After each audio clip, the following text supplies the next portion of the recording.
ലെസ്ബിയനാണ്. എനിക്കിത് വീട്ടിലെങ്ങനെ പറയണമെന്ന് അറിയില്ല. എനിക്കാണെങ്കിൽ വീട്ടിൽ ഒരുപാട് കല്യാണാലോചനയും വരുന്നുണ്ട്. ഇത് എന്നോട് 2 ദിവസം മുൻപ് എന്റെ ഒരു ക്ലോസ് ഫ്രണ്ട് പറഞ്ഞതാ. ഇവളിത് പറയുമ്പോഴാണ് ഇവള് ലെസ്ബിയൻ ആണെന്നുള്ള കാര്യം ഞാൻ അറിയുന്നത്. അവസാനം ഇവൾ വീട്ടിലിങ്ങനെ പറയുന്ന ചോദിച്ചപ്പോ ഞാൻ അവളോട് പറഞ്ഞു, നീ ഒരു കാര്യം ചെയ്യ്, നീ പോയിട്ട് എന്തായാലും നമ്മളെ മനസ്സിലാക്കാൻ നമ്മുടെ അമ്മനേക്കാൾ കൂടുതൽ ആർക്കും പറ്റില്ല, നീ ആദ്യം നമ്മുടെ കാര്യം അവതരിപ്പിച്ച് നോക്ക്, പണി പാടുവാണെങ്കിൽ നമുക്ക് വേറെ വല്ല ട്രാക്ക് പിടിക്കാമെന്ന് പറഞ്ഞു.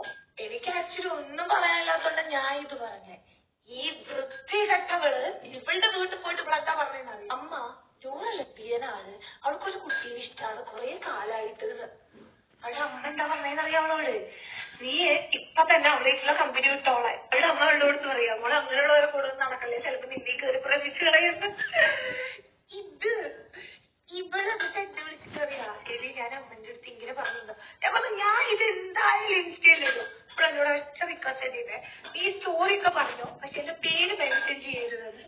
സോ അവളുടെ അഭ്യർത്ഥന പ്രകാരം ഞാൻ അവളുടെ പേര് മെൻഷൻ ചെയ്യുന്നില്ല. ഇനി എനിക്ക് LGBTQ വിഭാഗത്തിൽപ്പെട്ടവരുടെ ഒരു വിരോധം കാര്യം അങ്ങനൊന്നുമില്ല. പക്ഷെ എന്ന് വെച്ചിട്ട് ആ ഒരു കമ്മ്യൂണിറ്റിനെ സപ്പോർട്ട് ചെയ്യുന്ന കൂട്ടത്തിൽ പെട്ട ഒരാളും അല്ല ഞാൻ. പക്ഷെ അവരും മനുഷ്യരാണ്, അവർക്കും ഇവിടെ ജീവിക്കാം, അവരും ജീവിക്കട്ടെ, അവരുടെ ഇഷ്ടത്തിന് എന്താ ചെയ്യട്ടെ എന്ന് തീരുമാനിക്കുന്ന ഒരാളാണ്. ഒരാള് ഇപ്പൊ LGBTQയിൽ പെട്ട ഒരാളാണ്, ഞാൻ ലെസ്ബിയനാണ് ഗേ ആണെന്നൊക്കെ പറഞ്ഞാൽ എനിക്ക് അവരോട് വലിയ പ്രത്യേകിച്ച് പ്രശ്നങ്ങളൊന്നുമില്ല. പക്ഷേ ഇവളെ പോലെയുള്ള കുറെ കൂതറ ഫ്രണ്ട്സ് നിങ്ങൾക്ക് ഉണ്ടായാൽ മതി, നിങ്ങൾക്കില്ലാത്ത പേര് ദോഷം ഉണ്ടാവില്ല.